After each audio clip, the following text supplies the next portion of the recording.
Серенай Сарыкая.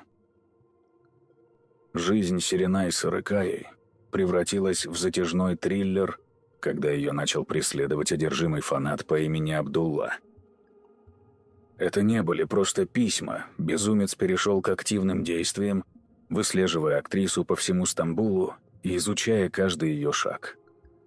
Пиком этого кошмара стало нападение на ее автомобиль, когда маньяк в ярости пытался выбить стекла и прорваться в салон прямо на глазах у испуганной актрисы. Записи с видеорегистратора, зафиксировавшие этот момент, шокировали всю Турцию. На них было видно, как одержимый мужчина буквально крушит машину. После задержания выяснилось, что нападавший страдает тяжелым психическим расстройством. На допросах он утверждал, что Серенай якобы посылает ему тайные знаки через экран телевизора, и он обязан быть рядом с ней. Суд признал его невменяемым и отправил на принудительное лечение в закрытую психиатрическую клинику строгого режима под пожизненный полицейский надзор. Несмотря на то, что преследователь теперь изолирован, Серенай больше не чувствует себя в безопасности. Она полностью сменила свой автопарк на бронированные машины и наняла команду телохранителей из числа бывших спецназовцев, которые дежурят у ее дома круглосуточно, превратив ее жизнь в перемещение между охраняемыми объектами. Эзги Мола. Эзги Мола столкнулась с преследованием, которое длилось долгие годы и исходило от человека, когда-то работавшего в массовке на одном из ее проектов. Мужчина возомнил, что актриса обязана ему своим успехом, и начал буквально терроризировать ее.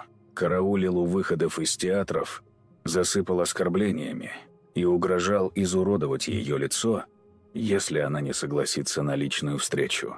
Эзги пришлось пройти через изнурительные судебные процессы, чтобы добиться запретительного ордера. Хазал Кая.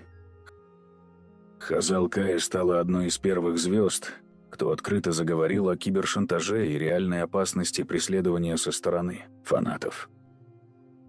Все началось с подозрительных подарков со скрытым смыслом, а закончилось открытыми угрозами наказать актрису за ее независимость и отказ следовать желаниям анонимного преследователя.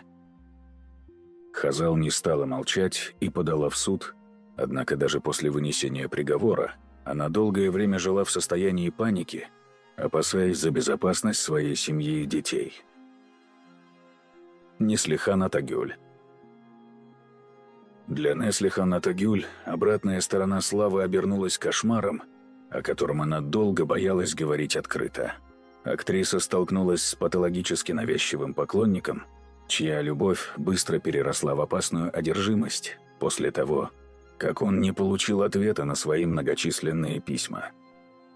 Ситуация стала критической, когда Неслихан начала получать прямые угрозы физической расправы за свой отказ общения. Она описывала это состояние как жизнь под прицелом, когда каждое ее движение отслеживалось, а письма становились все более агрессивными и пугающими. Человек, вообразивший себе отношения со звездой, буквально преследовал ее по пятам, что вынудило Неслихан обратиться в спецслужбы. Вмешательство полиции и лучших адвокатов помогло остановить сталкера, но этот случай навсегда изменил привычный ритм ее жизни, заставив актрису постоянно менять маршруты и скрывать свое реальное местоположение из страха перед возможным нападением.